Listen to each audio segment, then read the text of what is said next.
My name is Monica Grace, and I am a author and publisher.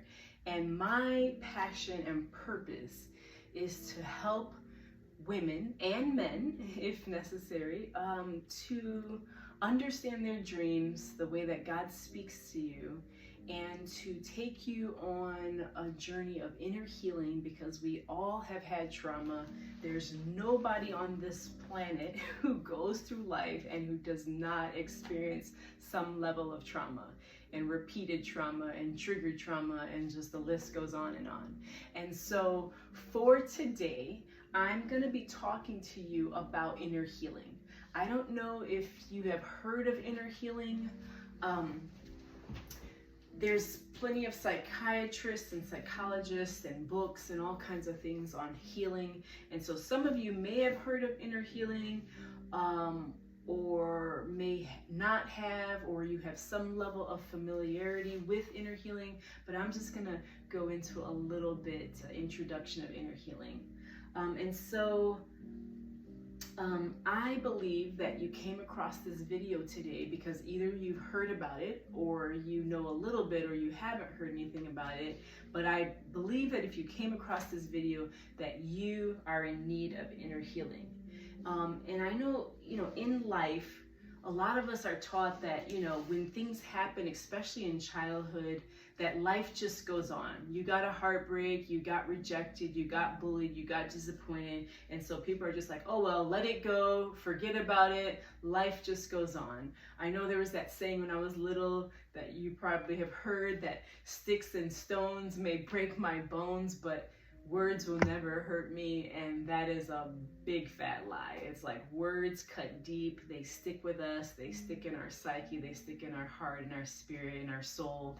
And many times we have a really hard time letting go of negative and hurtful and angry and spiteful words that people have spoken to us, or words that we've even spoken to ourselves. And so a lot of us have had childhood traumas, and we just try to survive, we try to cope, we try to just keep on living, because it's like, what else can you do? It's like you have to keep going to school each day if you're a child. You have to keep, keeping on, keep trying to keep your friend group together. When you're an adult, you have to keep on working, keep on providing, keep on cooking, keep on raising children. And so it's like you can't just stop, but you keep on living. And many times you don't take the time and the energy and the effort to really dig deep within and figure out what traumas that you've incurred, how they've affected you, how they've impacted you, and how you actually uncover them and deal with them so that you could begin your journey of healing. There's families where I've heard of many families where they forbid secrets to be exposed in public. So they pretty much tell you, well, what stays in the family, what happens in the family stays in the family. What happens in this house stays in this house. And so if you were one that got molested by a family member, a cousin, a father, a mother, a sibling, a neighbor, a babysitter, whatever it is, there have been so many families and homes that have forbid you to ever speak about it. And they put this guilt and this shame on you that is like, don't embarrass the family, or keep it to yourself. You don't want to bring shame to me. You don't bring shame to yourself. You just keep it quiet and just sweep it under the rug, so to speak, and just keep on going.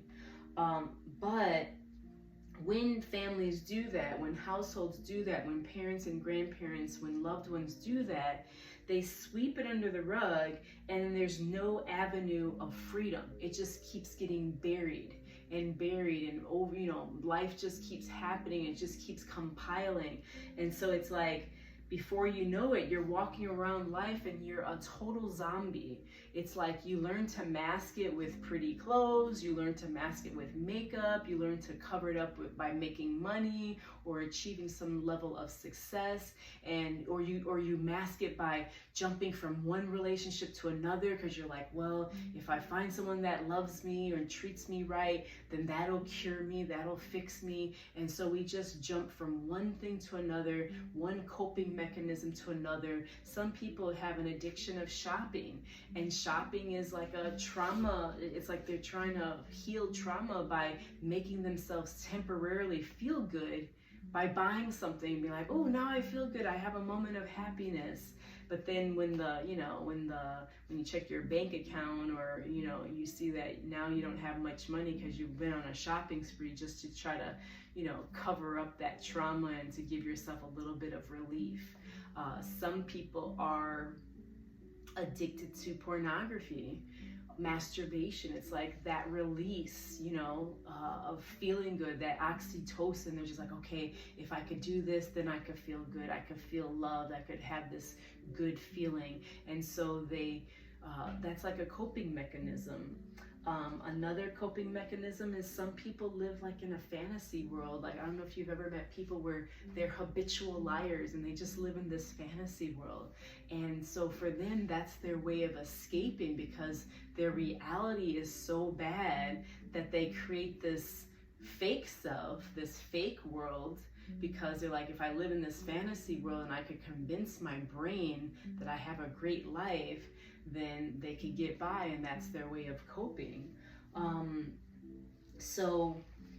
But I'm going to take you on this journey just so that you can begin to identify things that trigger you, things that people say or don't do that really have this impression on you. And then before you know it, it's like it's stirring up all this insecurity of your childhood, all this rejection. It's just like, and you're trying to like get by, but you're just seeing that when you go through life, these unknown circumstances and people and situations, they just begin to trigger you. So we are going to go on a journey to uncover our trauma, our negative emotions, and our experiences, and we're going to discover who we really are, who God says that you are, who God created you to be. We're going to go over how to overcome limiting beliefs, because we all have limiting beliefs. It's like we are our own worst enemy.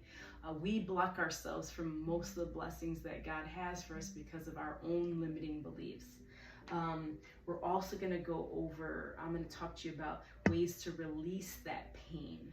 And so stick with me. There's going to be so many more episodes to come where we are going to be diving into inner healing, how to heal, what the process is, how to give yourself grace, and how to just get on this journey and to stay on this journey of inner healing.